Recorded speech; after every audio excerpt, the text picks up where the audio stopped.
Actualidad contable. Todas las novedades sobre regulación en contabilidad nacional y normas internacionales de información financiera, con el apoyo de BDO y la Dirección Técnica de la Universidad Loyola. International Sustainability Standards Board.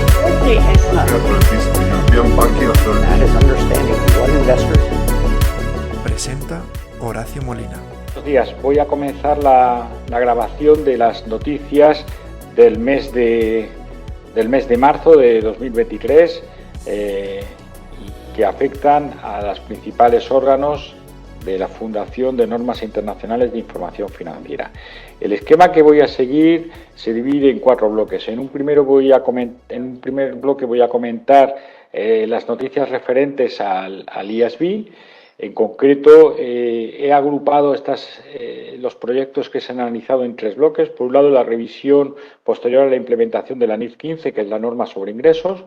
En segundo lugar, 3 proyectos que han versado sobre información sobre grupos de empresas, en concreto sobre el proyecto de combinaciones de negocios, revelaciones, fondo de comercio y test de deterioro, el proyecto de método de la participación y, en tercer lugar, el proyecto sobre revelación de empresas subsidiarias, empresas filiales, de una matriz que sí presenta bajo NIF, pero que estas empresas filiales no tienen obligaciones de rendir cuentas en mercados públicos, no tienen negociación en mercados públicos. Y un tercer bloque sobre otros proyectos, en concreto el de estados financieros principales y el de riesgos, la revelación de riesgos relacionados con el clima en los informes financieros. El segundo organismo sobre al que le voy a dedicar un pequeño espacio es la reunión que ha tenido lugar del Comité de Interpretaciones. En tercer lugar, los trabajos que se han producido en International Sustainability Standard Board, que ha abordado, por un lado, la aplicabilidad internacional de las normas SASP y, por otro lado, ha empezado a discutir cómo tendría que ser un proyecto sobre conectividad entre informes financieros y no financieros. Finalmente, voy a dedicar un breve espacio a los pronunciamientos que ha habido. Por un lado, la finalización del proyecto de revelaciones, mejora de las revelaciones de las normas contables, y el segundo, relacionado con un borrador sobre clasificación y medición de instrumentos financieros, que surge como consecuencia de la revisión posterior a la implementación de la NIF 9 en su fase primera, relacionada con la clasificación y medición de los instrumentos financieros. Pues bien, dicho esto, voy a comenzar con la revisión de la NIF 15. En esta reunión, el IASB lo que ha hecho fundamentalmente ha sido estudiar cuál debería ser el contenido del documento de Request for Information que se va a emitir y tomar información de los stakeholders. El IASB va a preguntar en este documento sobre la idoneidad del modelo de 5 etapas para la contabilización de los ingresos, así como evaluar el grado de convergencia que se ha producido como consecuencia de la NIF 15 con los US GAAP, en concreto el TOPIX 606, dado que esos fueron 2 proyectos que surgieron en paralelo y con mucha coordinación entre ambos organismos. Asimismo, el organismo quiere extraer las lecciones aprendidas de la implementación de la NIF 15, que es una norma que ha tenido un amplio impacto en muchas compañías, ¿no? El documento de petición de informaciones también se va a centrar en preguntar sobre cuestiones específicas relacionadas, por un lado, con el modelo en general y las posibles inconsistencias que existen al identificar las obligaciones de desempeño o las situaciones que pueden estar generando un coste excesivo de preparación.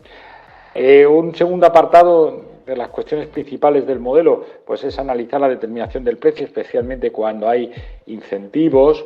Y por último, la experiencia que existe en cuanto al reconocimiento de los ingresos, en cuanto al momento en el que se ven reconocidos los ingresos, cuando fundamentalmente tiene lugar a lo largo del tiempo. Entre las cuestiones ya particulares de la NIF 15 se observa que puede ser interesante preguntar sobre la aplicación del concepto de control en las relaciones entre principal y agente, el análisis de aquellas situaciones complejas relacionadas con contratos de licencia, el equilibrio coste-beneficio a la hora de indicar requerimientos de revelación y, por último, cómo han funcionado los métodos de transición y especialmente el método retrospectivo modificado que se ha propuesto a la NEF 15. Finalmente, en esta reunión también se abordó una revisión de la literatura académica sobre la NIF 15 y sobre todo el Topic 606, que es la norma equivalente, y en Estados Unidos, y se ha observado que hay una gran variabilidad, hay una gran diversidad en cuanto al impacto de esta norma en función del sector y la empresa. En general se aprecia una mejoría en la calidad de la información, si bien la comparabilidad en algunos casos concretos se puede haber visto perjudicada, dado que existían previamente normas muy específicas sectoriales que trataban de normalizar mucho el comportamiento de los preparadores a la hora de presentar sus ingresos. El segundo bloque está relacionado con la información sobre grupos de empresas. Y aquí el primer proyecto que voy a comentar es el de combinaciones de negocio, relaciones, fondo de comercio y test de deterioro. El trabajo de este mes ha estado centrado en cómo simplificar el test de deterioro y cómo simplificarlo para reducir el coste y la complejidad que lleva aparejado dicho test de deterioro. Se ha analizado en concreto la restricción que existe a la hora de hacer el test de deterioro de no incorporar el efecto de las reestructuraciones futuras que no estén pactadas o la mejora en los rendimientos de los activos.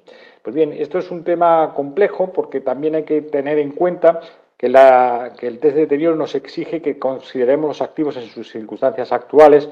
Bueno, pues el ver cómo se puede incorporar, cómo se puede eliminar esa restricción a no considerar estos eventos que tienen impacto en los flujos de caja y que reflejan de alguna manera el potencial que tienen los activos, ¿no? Por otra parte, se ha relajado también que no se exijan que los flujos de caja y las tasas de descuento pues sean antes de impuestos. También ha aprobado el IASB algunas modificaciones, simplificando, en cuanto a las revelaciones de información en combinaciones de negocio.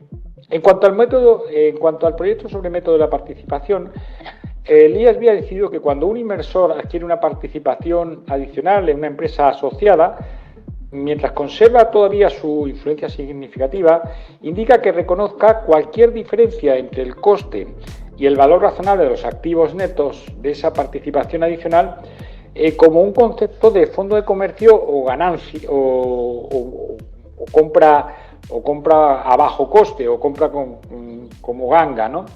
Esto se hace a efectos del análisis posterior del deterioro, porque esa inversión aparecería en cualquier caso como inversión financiera. En segundo lugar, el IASB también ha decidido que un inversor reconozca la pérdida o la ganancia completa en una transacción de venta de una filial a una empresa asociada, en línea con lo previsto con la NIF 10 y no con lo que prevé la NIF 28, que indica que solo se reconozca la ganancia y la pérdida en la medida que se refiera a intereses que no son controlados por la matriz, ¿no?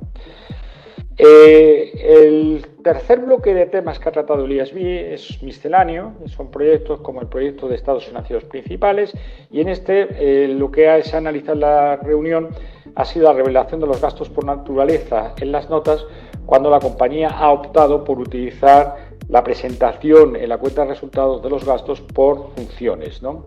Asimismo, se ha analizado algunas de las cuestiones relacionadas con qué se entienden como medidas de rendimiento de la dirección y las presunciones refutables que contiene la norma sobre qué deben ser medidas de rendimiento de la dirección.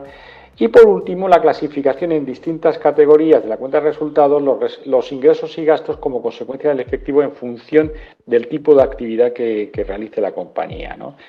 El otro proyecto, que no obedece a un bloque temático, sino que es diverso, que es misceláneo, sería el nuevo proyecto sobre relación de riesgos relacionados con el clima.